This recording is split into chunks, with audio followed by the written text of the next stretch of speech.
once again at the center of renewed peace efforts as rival leaders prepare to meet in New York next week under UN mediation. The island has remained divided since 1974 following a Turkish invasion triggered by a coup in Nicosia, backed by Greece's military junta.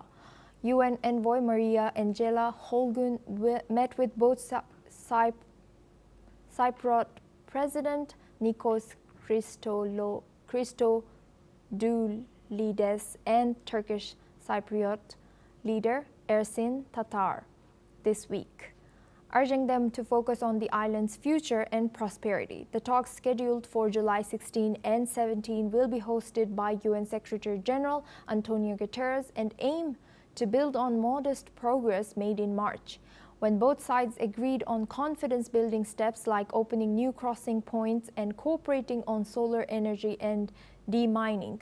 With expectations cautious but hopes renewed, all eyes now turn to New York for what could be the most significant step in years towards ending the island's decades-long division.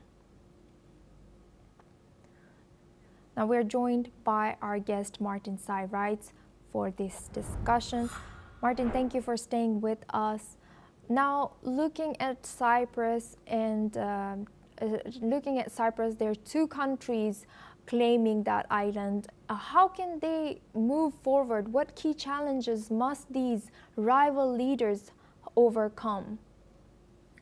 Well, this is a little bit complicated because even though half of Cyprus is considered a UN nation, part of the European Union, both sides do not recognize themselves, so there's still no 100% recognition of two nations and a two-state solution for the island. We need to remember the background of this conflict.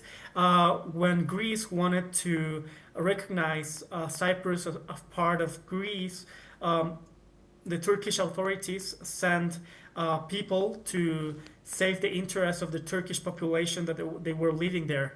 Since then, since 1974, the island has been divided between these two ethnic groups, the Turkish ethnic group and the Greek ethnic group.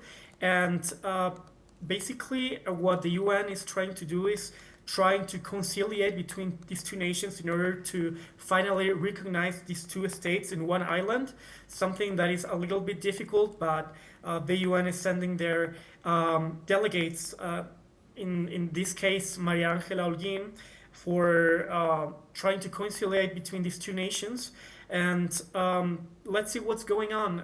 The UN has all of the intentions to make peace in this island, even though the conflict is not a bellic conflict, or it's not like the Israeli-Palestinian conflict, which is very problematic. So right now the UN is trying to give talks, to give hope in order to recognize these two nations and to normalize the relationship between these two sides of this island.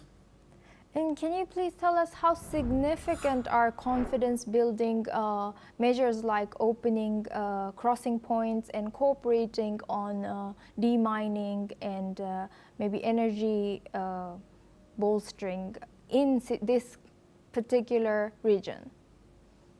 I think this is a case of going to peace through energetic and economical development. At the end of the day, what people want is to develop their nations, their life standards, and sometimes economical trade, improving infrastructure and helping with improving the infrastructure of the country can help to go into a negotiation of peace. I think these are little steps that can go to a final conclusion, such as a recognition from one side to the other and to the normalization of relations between two nations.